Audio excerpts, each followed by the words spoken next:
చెప్పి సిద్ధరామయ్య గారు నోటెంబడ చెప్పింది కాంగ్రెస్ పార్టీ.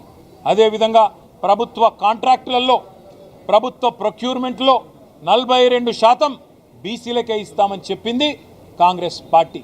ఇవాళ సంవత్సర కాలం దాటిపోయి 14 నెలలు దాటి 15వ నెలలో ప్రభుత్వం పడింది.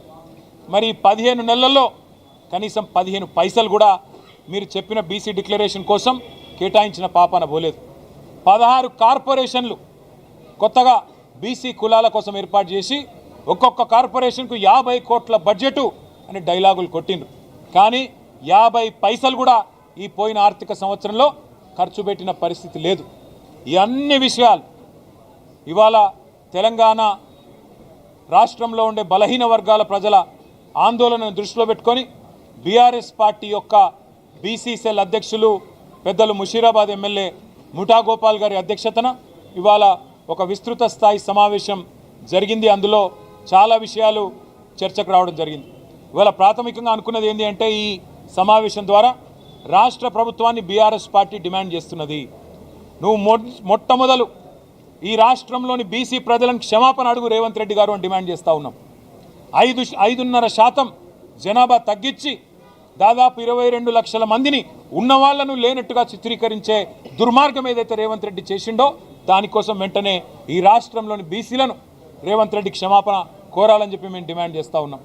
రెండవది, నీ కులగణన పూర్తి తప్పుల తడక, నీ పూర్తి అశాస్త్రీయం, అసంబద్ధం, అర్ధరహితం. ఈ మాట మేము మాత్రమే కాదు, రాష్ట్రంలోని బీసీ సంఘాలు అంటున్నాయి. స్వయంగా మీ కాంగ్రెస్ పార్టీ ఎమ్మెల్సీ కూడా ఇది చిత్తు కాగితంతో సమానం, దీన్ని కాలబెట్టినా తప్పులేదని కాలబెట్టింది. అందుకే మేము బీఆర్ఎస్ పార్టీగా డిమాండ్ చేస్తున్నాం, వెంటనే రీసర్వేకి ఆదేశించు. 15 రోజుల నెల రోజుల తీసుకొని వెంటనే రీసర్వేకి ఆదేశించి సరైన లెక్కలు తేల్చండి. మేమందరం కూడా చొరవ తీసుకుంటాం. మొన్న అన్నావు కదా, కేసీఆర్ పాల్గొనలే, కేటీఆర్ పాల్గొనలే, ఇంకొకరు పాల్గొనలేదని. మాకు మీరు ఏం చెప్పినారు మీ కులగణనప్పుడు? మొదలు మీరు చెప్పింది ఏంది? స్వచ్ఛందంగా ఎవరు ముందుకు వస్తే వాళ్ళు రండి, ఇచ్చేది ఇవ్వండి అన్న. అయినా నాకు తెలియక అడుగుతా, కుంటి సాకులు అడగడం కాదు, కుంటి సాకులు ఎత్తకడం కాదు. కేసీఆర్ గారి ఎలక్షన్ అఫిడవిట్ నీ దగ్గరనే ఉంది, నా ఎలక్షన్ అఫిడవిట్ నీ దగ్గరనే ఉంది. నువ్వెవరో పేర్లు చెప్పినావో వాళ్ళందరి ఎలక్షన్ అఫిడవిట్లు నీ కాడనే ఉన్నాయి. అయినప్పటికీ నీకు అంత బాధ ఉంటే మళ్ళీ రీసర్వే పెట్టు. మేమందరం కూడా, ఎందుకంటే మా బీసీలకు అన్యాయం జరిగినప్పుడు మేము కూడా, ఎందుకంటే నీకు సాకులు వెతకడానికి అవకాశం ఇవ్వద్దు కాబట్టి అందరం పాల్గొంటాం, అందరం కూడా నువ్వు కోరిన అన్ని వివరాలు ఇస్తాం. కానీ బీసీలకు అన్యాయం చేసి తప్పించుకునే ప్రయత్నం ప్రభుత్వం చేయొద్దని చెప్పి మేము డిమాండ్ చేస్తున్నాం. రీసర్వేకి ఆదేశించడంతో పాటు 42% రిజర్వేషన్ అని చెప్పి బీసీ డిక్లరేషన్లో ఏ మాట అయితే చెప్పినవో ఆ మాట ఖచ్చితంగా నిలబెట్టుకోవాలి.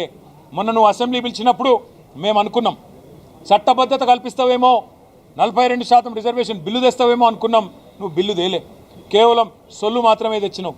ఓ స్టేట్మెంట్ అని చెప్పి పట్టుకొచ్చినావు, ఏదో నిమిషం చదివినట్టు చేసినావు, అవతల పడ్డావు. అందుకే ఈ సొల్లు మాటలు కాదు,